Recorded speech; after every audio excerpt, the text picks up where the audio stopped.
Dear students, आज हम पढ़ेंगे poem Porus and his elephant. इसमें मेन पॉइंट जो है वो ये है, bond between man and animal. इंसान और हैवान के दरमियान जो बंधन है, बॉन्ड है, उसके मुतल्लिक ये पोएम है। लॉयल्टी ऑफ एलिफेंट यानी एनिमल्स, उनकी वफादारी। रेसिप्रोकल लव, बाहमी मोहब्बत। लव बिगेट्स लव, ये भी इसमें मेन पॉइंट है। Porus ruled the areas, Porus बादशाह जो था वो हुकूमत करता था दरियाई जहलिम और दरियाई चिनाब जो है उन एरियाज के ऊपर वो हुकूमत करते थे। अलेक्जेंडर द ग्रेट, सिकंदर आजम, जो एक मशहूर बादशाह गुजरा है जिसने पूरी दुनिया को फतह करने की कोशिश की, उसके दरमियान और पोरस के दरमियान जंग हुई दरियाई जहलिम के किनारे पे। तो इस जंग में पोरस जो थे वो जख्मी हो गए और वो हाथी से नीचे गिर गए। तो फिर सिकंदर आजम के पास उसको लाया गया। तो सिकंदर आजम ने उससे कहा कि आपके साथ क्या सलूक किया जाएगा। तो पोरस ने फट जवाब दिया कि जैसा एक बादशाह दूसरे बादशाह के साथ सलूक करता है। तो ये बात सिकंदर आजम को बड़ी पसंद आई। उसने उसको रिहा किया और जो इलाका जिस पे उसने फतह की थी यानी अपने कब्जे में लाया था वो वापस पोरस के हवाले किया। तो यही लिखा है, अलेक्जेंडर द ग्रेट, उसने पूछा पोरस से, पोरस बादशाह से, how he should be treated. तो इसके जवाब में पोरस किंग ने क्या कहा, as a king treats a king, जैसा कि एक बादशाह दूसरे बादशाह के साथ सलूक करता है। तो इस पोएम में एलिफेंट जो है saves the life of his master, वो अपने मालिक यानी पोरस किंग की जान बचाता है at the cost of its own life, लेकिन अपनी जिंदगी की कुर्बानी देके। ये है मेन पॉइंट इस पोएम में। तो फिर इसके बाद हम आएंगे पोएटिक डिवाइसेस पे। तो पहले हम लाइन बाय लाइन पोएम पढ़ेंगे। तो मुझे उम्मीद है कि आप पूरी तवज्जो के साथ ये सुनेंगे। मैं आसान तरीके से आपके सामने ये पोएम रखूंगा, आपको पढ़ाऊंगा। हियर ये मतलब यू, सुनिए आप, ए टेल, एक ऐसी दास्तान, एक ऐसी कहानी, एक ऐसी स्टोरी ऑफ द डेज, उन दिनों की गॉन बाय, जो गुजर चुके हैं, उन दिनों की यानी जो गुजर चुके हैं दिन, माजी की एक दास्तान है, जरा आप सुनिए वो। डेज हुज रिकॉर्डिंग, वो दिन जिनकी रिकॉर्डिंग जो है यानी जिनकी मालूमात जो है इज शॉर्ट, वो बिल्कुल कम है। मालूमात उसके मुतालिक, उस जंग के मुतालिक बहुत कम है, उन दिनों के मुतालिक। एंड स्कैंट, और बहुत वेरी लिटिल यानी फीके, मध्यम उसकी मालूमात है। दिस इज अ टेल, ये एक ऐसी दास्तान है दैट कैन नेवर डाई, जो कभी मिट नहीं सकती है। टोल्ड ऑफ ए किंग, ये उस बादशाह के मुतालिक बताई गई है। एंड हिज एलिफेंट, और उसके हाथी के मुतालिक, यानी पोरस द किंग और उसके हाथी के मुतालिक ये दास्तान है, ये कहानी है। आउट ऑन द प्लेन, दूर बाहर मैदानी इलाके में, वायर द वाटर्स गो, जहां दरिया चलते हैं यानी जहां दरिया बहते हैं। आउट ऑन द बैंक्स, किनारों के ऊपर, ऑफ द जहलिम वाइड, वसी जो दरियाई जहलिम है उसके किनारों पे। Porus the king went to meet his foe, Porus बादशाह जो था वो अपने दुश्मन के साथ मुकाबला करने के लिए वहां गया। Porus the king in his battle pride, Porus बादशाह अपनी जंगी शान शौकत में शान के साथ वो चला गया वहां। Drawn of his elephants in array, उसने लाइन में अपने फौजियों को वहां खड़ा कर दिया। स्टैंडिंग इन स्टेट, शान शौकत के साथ वो खड़े थे। इन अनब्रोकन रैंक्स, उस लाइन में अनब्रोकन, जिसको तोड़ा नहीं जा सकता था यानी जिसको पेनिट्रेट नहीं किया जा सकता था। वाइल अलेक्जेंडर द ग्रेट, जबकि अलेक्जेंडर बादशाह सिकंदर आजम फॉर फ्रे, वो भी हमले के लिए, जंग के लिए लेड अप हिज ट्रूप्स, उसने भी अपनी फौजियों की रहनुमाई की ऑन द अदर बैंक, दरियाए जहलम के दूसरे किनारे यानी अपोजिट किनारे पे। फेल्स रेज्ड द फाइट, खूनखार जंग छिड़ गई।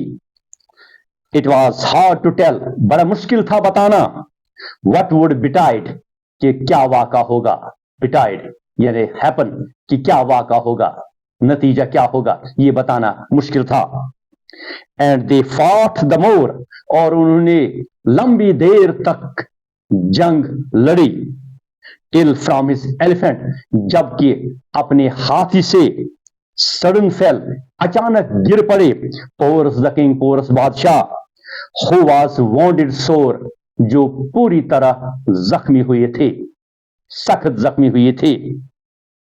देन डिड द एलिफेंट, तो फिर ये हाथी जो था ना, जिसके ऊपर पोरस था, जिससे अब वो गिर पड़ा था नीचे जमीन पे, फेथफुल बीस्ट, ये हैवान जो वफादार था, फॉर हिज डिफेंस, अपने मालिक की हिफाजत के लिए, प्ले ए गैलेंट पार्ट, उसने एक बहादुराना किरदार अदा किया।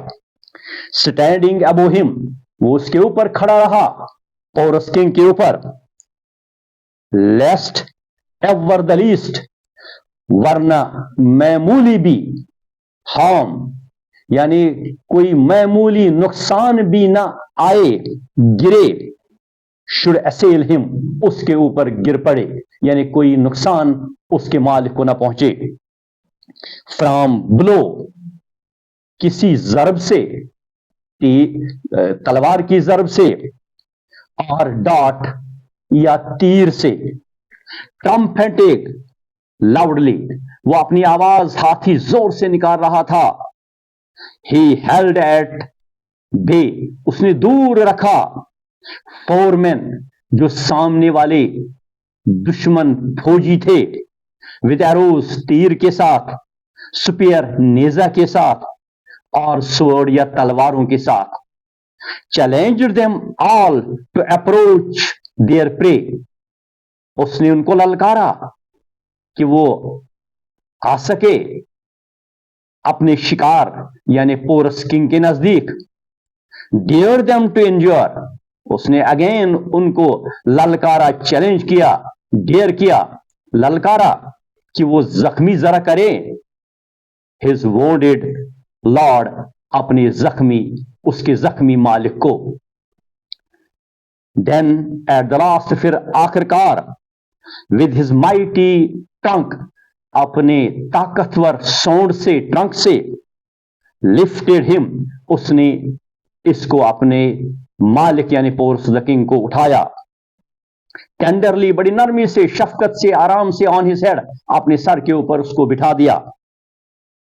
बोर हिम इन अनकॉन्शियस, उसको बेहसी में उठाया, यानी वो बेहस थे तो इसको उठाया बादशाह को।